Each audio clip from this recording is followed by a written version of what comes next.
Welcome to a story where love wore no crown yet ruled an empire greater than gold, the Empire of Hearts.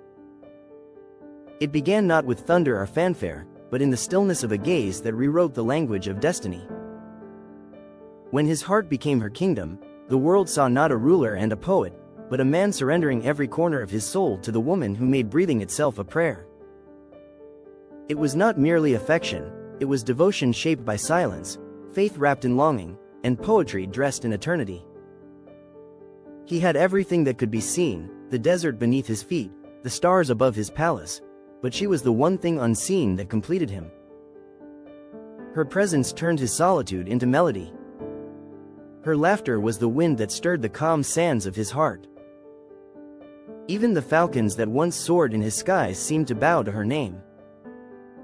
He wrote not for fame, not for the echo of admiration, but because she existed, and her existence demanded to be eternalized in verse. To the world, he was Sheikh Hamdan, the poet prince, the symbol of grace and grandeur. But behind those royal walls, he was simply a man in love, unguarded, pure, and infinite. He often said, "A crown may rest on my head, but her name rests upon my soul." In his silence, her image reigned, in his heart, her love governed. And in that unseen realm, she became queen, not by decree, but by the quiet surrender of his entire being. Every poem he wrote carried her fragrance. His ink moved with the rhythm of her heartbeat. When he recited his verses to the moon, it was her reflection he spoke to. The night knew her name long before the world did. The stars became his messengers, whispering to her window when words were too shy to cross his lips. His poetry was not just literature, it was the map of a heart conquered by love's soft power. When he spoke of her, time itself paused. The desert winds hushed, the palace lights dimmed, and the universe leaned closer to listen. "She is not just the one I love," he confessed once under a fading sunset, "she is the silence that makes my words holy." In that single breath, he revealed the secret the world had always sensed, that the mightiest rulers are those ruled by love. She entered his life not like a storm, but like dawn, slow, gentle, and certain. She did not claim his heart, she awakened it. He found her not through searching, but through surrender. When she smiled, he saw every dream he'd ever written about come alive. In her eyes, he found the courage to love not as a prince, but as a man stripped of all pride, kneeling before the throne of affection. Her presence became his faith. He prayed not for kingdoms or victories anymore, he prayed for moments. For her voice at the end of a weary day, for her shadow crossing the marble halls, for her laughter echoing through the corridors of his quiet soul.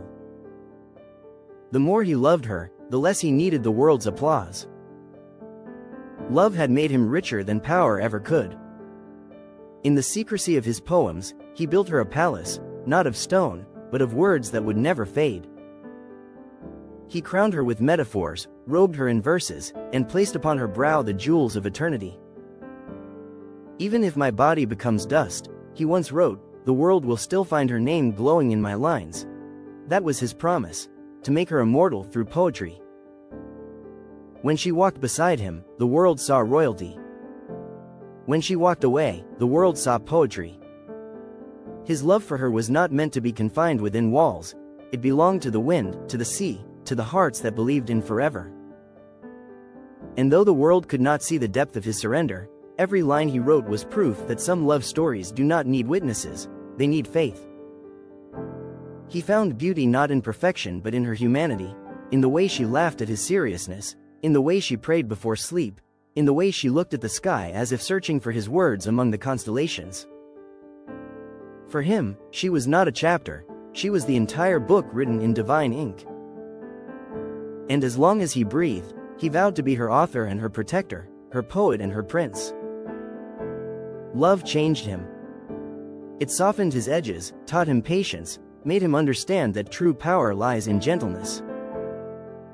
The world called him a ruler, but she called him mine, and that was the only time. He began to live not for admiration but for understanding, the quiet kind that happens when two souls recognize each other beyond the limits of this world. Even when miles separated them, her presence never left him. The moon carried her face to his dreams. The morning breeze whispered her scent across the dunes. In every prayer he whispered, her name lingered at the end like an unspoken amen. He loved her not with the urgency of fire, but with the endurance of stars, steady, silent, and eternal. Yet even the grandest of love stories carry their quiet storms. There were nights when he stood by his balcony, looking at the horizon, whispering her name into the silence. The city below slept, but his heart didn't. It throbbed with the ache of absence, not the kind that breaks, but the kind that deepens love until it becomes prayer. He missed her in the way poets miss unfinished lines, in the way the sea misses the moon when clouds hide it from view. Each longing breath became a verse, each tear a vow that love would outlast distance, time, and even fate itself. There were moments when duty called him away, when the weight of the crown felt heavier because it kept him from her. But she never demanded his time. She understood that love, real love, does not chain, it trusts. And he, in turn, found her patience to be the truest form of loyalty.